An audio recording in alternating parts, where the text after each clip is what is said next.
保三总队甲海巡署合作，伫高雄西南方海峡，甲一只外国货轮抓落来。这船顶呢有5卡货柜，100外吨来路不明的冷冻猪肉和鸡肉等等，也阁有107万包的走私粉，船顶7个人当场抓起来。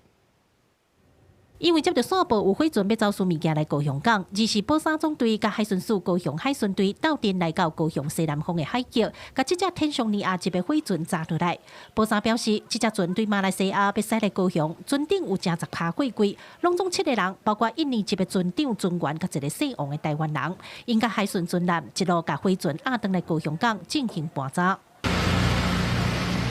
防检署人员装备这船，去伫船顶货柜来回转药啊消毒，搁一卡摕电工去照，毋若找到4卡货柜的走私粉，其中竟然有5卡货柜拢是来路不明的猪肉、牛肉甲鸡肉，数量有133吨，而且有4卡货柜的肉拢已经害去，规个臭毛毛。该船上总共有133吨的冷冻肉品，以及107万包的香烟，肉品则有鸡肉、猪肉、牛肉等等。由于适逢